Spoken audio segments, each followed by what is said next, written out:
previously at Metrolink. Okay team, our grant funding for the free student adventure pass is running out. How do we make ourselves look like the good guy in this situation? Well, we could remove some of the confusing parts of the fare structure and offer some other deals. Well, make it so, number one. Now I know it can be easy for me to dismiss the student adventure pass because back in my day we didn't have free Metrolink passes. We didn't even get free bus passes for going to college. But also because I feel like every article I've read about the student adventure pass prior to this made it very clear that this was a temporary program funded by a government grant whose funding would eventually run out. It's like if Taco Bell announced a new promotional item available for limited time only, and then coincidentally they discontinued it at the same time as restructuring their entire menu. It was never part of the menu in the first place, so how can you be mad about this new menu when it's actually better than the old one? Now I benefited from the Student Adventure Pass greatly last year, and from my experience its implementation was actually rather flawed. I enrolled in a 1-unit community college class which cost about $90 after fees, and I was only in this class for 1 semester, but after that the Student Adventure Pass kept automatically renewing, all the way through the end of the calendar year, all the way through to this year, at which point I stopped using it because I realized this must be a mistake and they probably didn't bother regulating it that good, knowing it would go away in the near future. Where on the other hand, the free bus passes through the college, you would have to reactivate it every semester with your proof of enrollment and all that stuff. Yes, it was a great pass and it's sad to see it go, but the other changes with this fare update are actually really good. Some of them I've been waiting for years, so let's get into it. The new changes take effect July 1st, 2025, and yes, unfortunately they're saying this too is a pilot program, so we'll see if they change it again at the end of the year. First of all, they're getting rid of round-trip tickets. This is a good thing because the round-trip ticket was basically redundant. It was just 2 one-way tickets on the same piece of paper. No discount, you just didn't have to go to the ticket machine twice. Now, back in my day, I remember when the $10 weekend day pass was first introduced. Originally, it was an entire weekend pass for $10, but they probably soon realized many people were just handing it off for someone else to use the next day.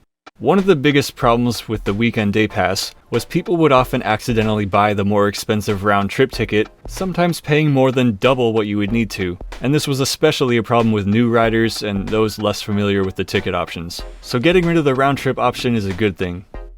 Now, Metrolink has been known for being one of the more expensive commuter rail systems in the country. Looking at the old fare structure, the most expensive ticket in the system, Lancaster to Oceanside, yes, I know it isn't showing Oceanside right now because of the track work, but for a round-trip ticket, it's over $45! Which brings us to the next update that I'm really excited for, is they're bringing back the $15 weekday day pass. They have offered this before during the summer months, but I hope it's back to stay this time.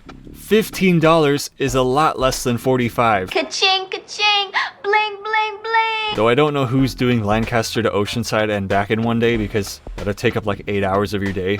Regardless, I find this very useful because oftentimes I'm doing trips that don't always start and end in the same destination, so it wouldn't be conducive for the old round-trip ticket anyways. And of course the cost savings, because the maximum you'll ever pay now is $15. $15, little man. Next, there's this new LA Zone Pass, which for $5 gives you unlimited travel within this region of LA County around Union Station. This one kind of reminds me of the old Orange County Pass, which I think was $7 and no longer exists. I could see this one being useful. The 5-day Flex Pass has been around, but the 7-day and 10-day versions are being discontinued. This one isn't a 5-pack of system-wide day passes as the name somewhat suggests. It's more like 5 round-trip tickets that are valid all day, so they're priced by station pair distance, but at a discounted rate compared with the regular one-way fare. So it looks like you'll need to do some math to decide which is the cheaper option in your particular case. Now for the monthly pass, this isn't new, but I never realized it also doubles as a system-wide weekend pass that actually starts Friday night. So theoretically, if you're doing stuff like this every Saturday and Sunday of the month, you could just buy a monthly pass from Claremont to Montclair and save over $40 on weekend day passes. And then you've got these everyday discounts. I think the student youth one is now 50% off instead of just 25%. And that's pretty much it. We now get to the part of the video where I start making unsolicited suggestions to Metrolink to make their fares even more simple to understand. Starting with one of my biggest pet peeves of all time, the lack of consistency in transfer connections.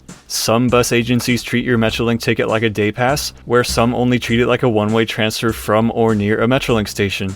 Like, come on man, how is a round-trip ticket not good for a round-trip transfer? That doesn't make sense. Fortunately, Metrolink's website has far more information on this subject than it used to, but it isn't entirely up to date.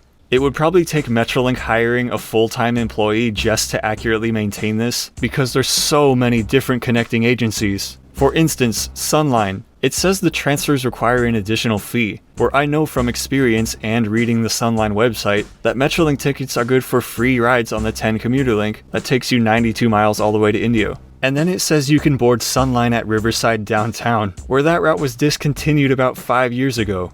It's starting to make sense why the LA County one is called the Easy Transit Pass, because everyone else, it's just hard to understand. And then looking through Metrolink's website, I found this gem of a page about their reciprocity policy. Guys, I have a degree in engineering, and I consider myself a pretty avid nerd for Metrolink, and I cannot for the life of me figure out how to read this. Is this why Harupa Valley to Fullerton is more expensive than Industry to Fullerton, even though the first one is shorter going the eastbound way? Is this why Commerce to LA the long way isn't allowed? I don't know. Anyways, that is all for now, so get on out there and ride all the Lancaster to Oceanside you want, because the tracks to the beach are reopening this weekend. Yay.